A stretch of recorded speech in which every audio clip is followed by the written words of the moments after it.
नागपूरची wonder girl दिव्या आपल्यासोबत आहेत. खरं तर दिव्याने आंतरराष्ट्रीय बुद्धिबळ स्पर्धेत म्हणजे महिला बुद्धिबळचं विश्वविजेतेपद मिळालं आणि त्यानंतर झी 24 तासची ती एक्सक्लुझिव्ह बात करते. दिव्या, सर्वप्रथम अभिनंदन. प्रत्येक खेळाडूचं एक स्वप्न असतं की कुठेतरी तिरंगा आपल्या खांद्यावर राहील आणि जेव्हा गोल्ड मेडल स्वीकारू तेव्हा देशाचं अँथम हे होईल. काय त्या क्षणांची आठवण आहे जॉर्जियामधले?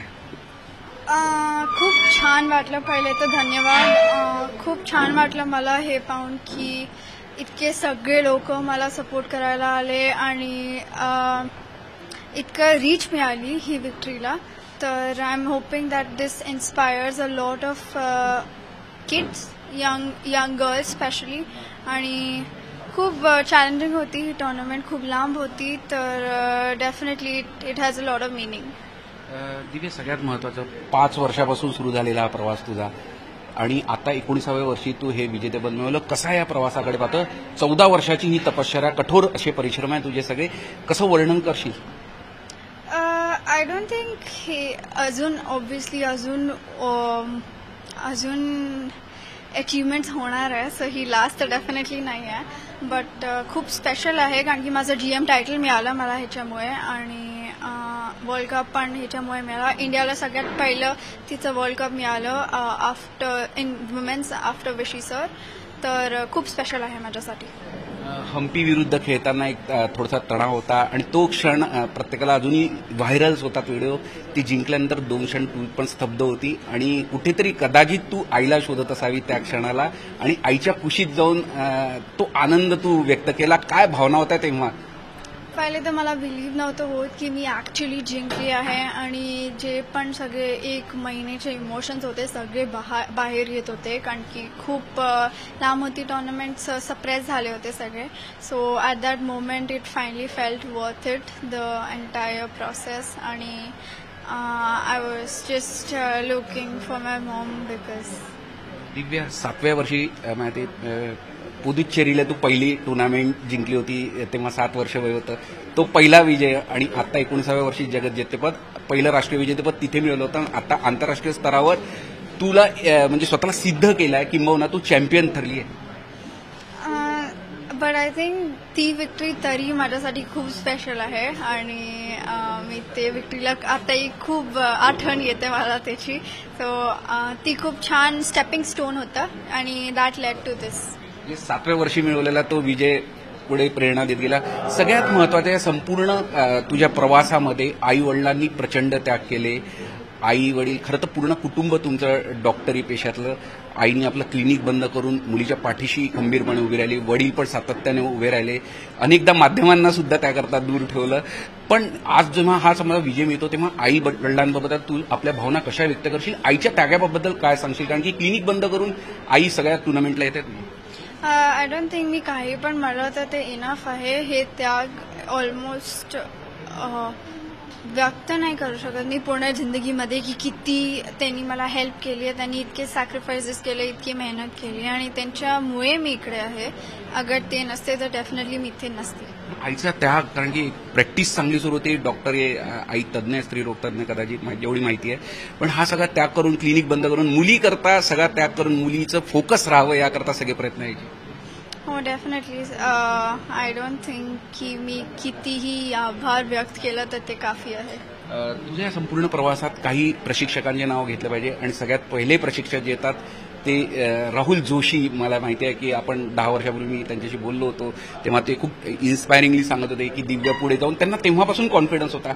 आज त्यांचा आठवण येत आहे? खूप जास्त आठवण येत आहे मला. स्पेशली कालच्या नंतर खूप सारे व्हिडिओज पाहिले त्यांचे. आय विश ते इथे असते की ते पाहिले असते की मी GM बनली आहे. आणि ही विक्ट्री तर डेफिनेटली त्यांच्यासाठी आहे. एखादा खेळाडू घडत असतो तेव्हा प्रचंड तपश्चर्या, कठोर परिश्रम असतात. तुझेही कठोर परिश्रम आहे गेल्या 14 वर्षापासून, म्हणजे किंबहुना 10 वर्षापासून तर मी पण पाहतोय तुझे परिश्रम. तू अगदी बालवयात असल्यापासून टीव्ही खूप कमी पाहते, कारण की हे जे वय असतं तेव्हा त्या वयात टीव्ही पाहतात लोक. त्यानंतर थोडे मोठे झालं की मोबाईलच्या आहारी जातात. पण त्या सगळ्या गोष्टींपासून तू टाळलंय पूर्ण प्रवासात?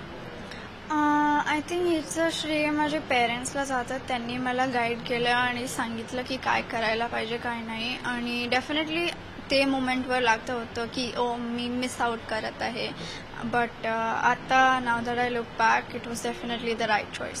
पण तू अगदी बालवयात जेव्हा 13-14 वर्षाची होती किंवा जेव्हा त्या वयातले पोरं 10, 11, 12 वर्षातले कार्टून नेटवर्क पाहतात तेव्हा तू कार्टून नेटवर्क किंवा टीव्ही सुद्धा पाहत नव्हती. मी तुझ्याकडे आलो होतो, तुझा इंटरव्ह्यू सुद्धा केला होता तेव्हा मला आठवतं. तर कसा चेक केला होता स्वतःवर आणि कसे दुसऱ्यांना सांगशील याबाबत की एखाद्या गोष्टीचं साध्य करायचं असेल ध्येय तर किती त्याग करावे लागतात?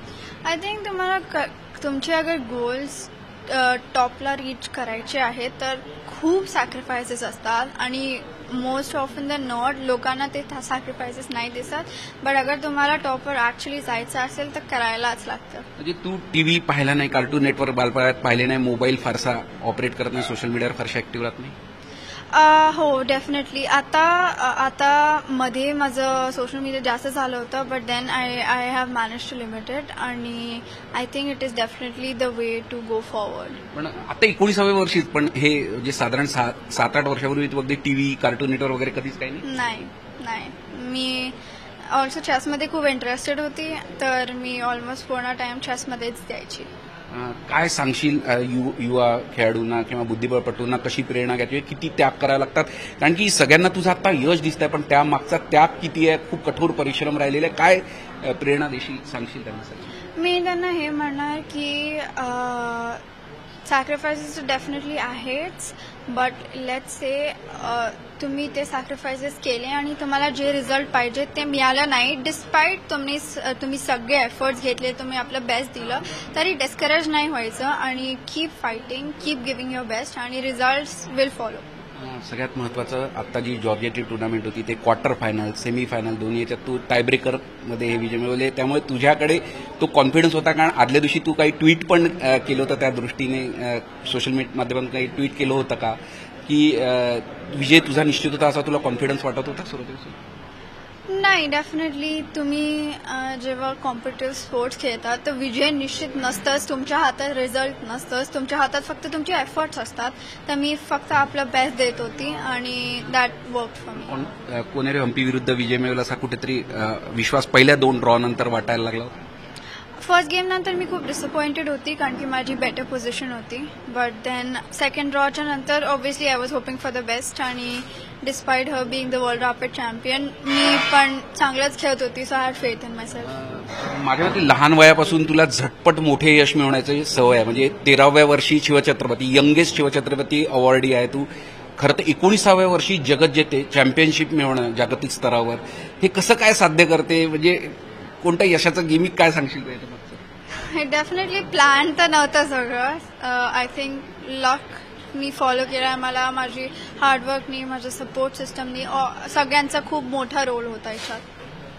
अभिजित सर पण सोबत असतात अनेकदा आंतरराष्ट्रीय स्तरावर, तू जेव्हा टीमसोबत जाते भारतीय टीमसोबत, त्यांचं मार्गदर्शन कसं मिळतं आणि आता या सगळ्या यशाचं श्रेय कोणाला देशील? कोणकोणते कोचेस होते तुझ्यासोबत?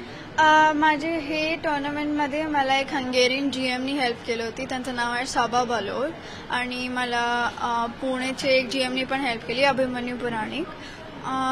अभिजित सरनी डेफिनेटली थ्रू आउट करिअरमध्ये मला सपोर्ट दिला आहे आणि मी खूप आभार प्रकट करते त्याच्यासाठी. अजून एक महत्वाचा प्रश्न, खरं चेस म्हटलं, बुद्धिबळ म्हटलं की भारतात आपण बुद्धिबळ जेव्हा बघतो तेव्हा दाक्षिणात्य बुद्धिबळपटूंचं वर्चस्व साधारणतः दिसतं, पण आता एका मराठमोळ्या मुलीने हे सगळं शह दिलं आहे कुठेतरी आणि किंबहुना तिथे सरशी सुद्धा साधली आहे. किती मोठं आव्हान आहे अजूनही देशांतर्गत स्पर्धेमध्ये दाक्षिणात्य बुद्धिबळपटूंशी खेळताना आणि काय सल्ला देशील आपल्या इथल्या मुलांना सुद्धा? मी तेच म्हणणार की तुम्ही अगर फेल झाले तर तुम्ही फाईट करत राहा आणि गिव्हअप नको करा. तर दिव्या होती खरं तर, तिने अगदी दिलखुलास आपल्याशी बातचीत केली. एखादा खेळाडू जो घडतो तो अगदी झपाटलेला असतो. दिव्याने सुद्धा तब्बल 14 वर्षाची ही तपश्चर्या आहे. 14 वर्षानंतर तिने जागतिक स्तरावर हे वर्ल्ड चॅम्पियनशिप जिंकलेली आहे आणि यापुढे सुद्धा अजून आपल्याला अनेक आव्हानं आहे आणि त्याच्याकरता आपण तयार असल्याचं ती सांगते. झी मीडियासाठी व्हिडिओ जर्नलिस्ट रत्नश्री सातपुतेसह अमर काणे, नागपूर.